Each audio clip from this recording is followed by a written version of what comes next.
Evening, my witchlings. We're going to discuss why Friday the 13th is a very lucky day indeed, since tomorrow is Friday the 13th. Fear the number 13 is the most prevalent superstition in the Western world. We even have a name for it, triskaidekaphobia. It is quite common for even the most ordinarily rational and otherwise exemplary person. Winston Churchill, for example, to refuse to sit in row 13 in theater on an airplane. J. Paul Getty and Franklin Delano Roosevelt suffered from it. Napoleon was also plagued by a dread of 13. Christopher Columbus, too. Seems to have been afflicted in the 1950s. The Columbiana, a group of Italian Columbus experts, concluded upon careful study of his ship's logs and notes that Columbus actually landed on the Western Hemisphere on October 13th, 1492. The date apparently was deliberately changed to October 12th to avoid the imprint of such an evil omen. When the 13th day of the month lands on a Friday, the culturally unfavorable attributes of each are multiplied by infinity. Friday is heavily charged with guilt and pain, and death in the Judo Christian tradition. It was on a Friday that Eve served forbidden fruit pie at her legendary garden. Friday was the day that Adam was expelled from paradise, the day he repented, the day he died, and the day he was cremated. It was on a Friday, Good Friday, that Christ was killed on the cross. Friday, the day of original sin, the day Jesus died, the day of public hangings, in combination with 13, the number of steps on a gallows, the number of coils of rope in a hangman's noose, the number of the death card in the tarot deck, is indubitably designated as a day of portent and doom.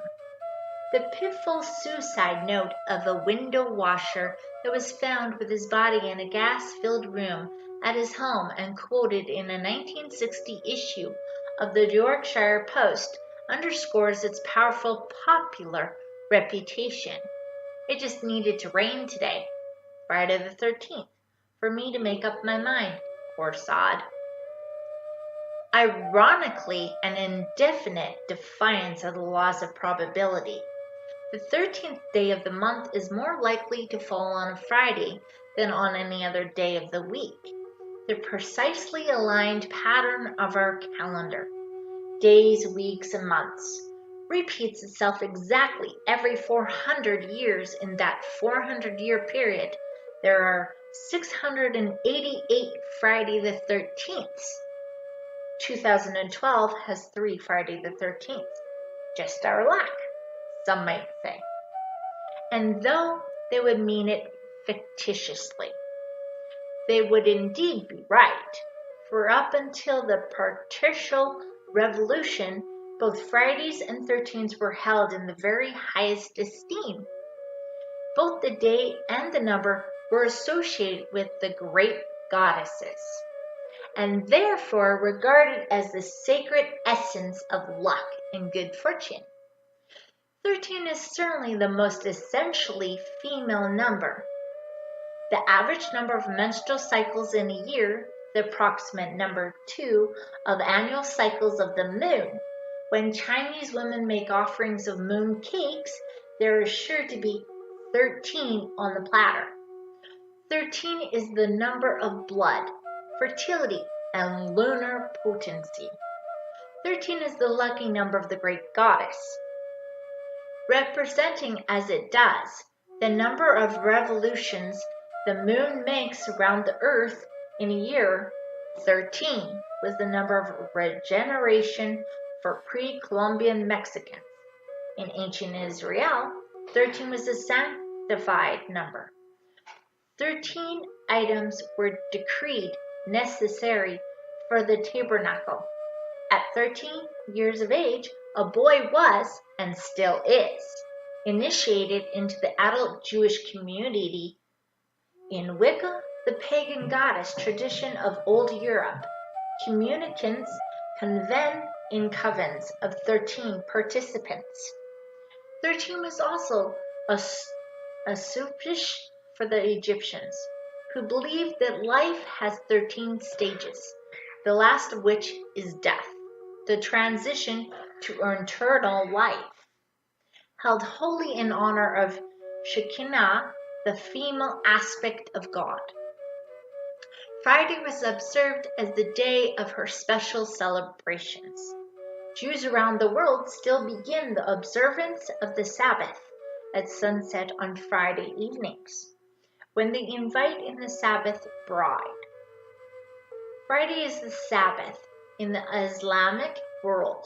Friday is sacred to ocean, the Yoruba Orsha of opulent sensuality and overwhelming femininity, and also to Frigg, the Norse goddess of love and sex, of fertility and creativity. Her name became the Anglo-Saxon noun for love, and in the 16th century, Frigg came to mean to copulate. Friday was associated with the early mother creation goddesses, for whom that day was named in Anglo-Saxon, Scandinavian, Icelandic, and Teutonic cultures. She called variously Freya, Freya, Freyja, Thur, Frey, and Frigg. Friday is Frigg's Day, Fridge Day in Old English, Fridag in Danish, Frigtag in Dutch. In Mediterranean lands, she reigned as Venus in Latin. Friday is the day of Venus, Dies Veneris, Vendredi in French, Vendrenda in Italian, and Vernes in Spanish. Friday the 13th is ultimately the celebration of the lives and loves of Lady Luck. On this, her doubly dedicated day, let us consider what fortuitous coincidences constitute our fate. The lucky blend of just the right conditions, chemistries, elements, and energies that comprise our universe, the way it all works, the way we are, that we are at all. That despite whatever major or minor matters we might think are unlucky, we have somehow managed to remain alive and aware. This Friday the 13th, let us stand in full consciousness of the miraculousness of existence and count our blessings. Thank Goddess. Knock on wood. Well, witchlings, that's all for now. I hope you enjoyed my video, and please subscribe, like, comment, and smash that notification bell so you can get more videos from me. If you don't hit that bell, you might miss wonderful information. Have a blessed evening and see you tomorrow, my lovelies. Bye for now.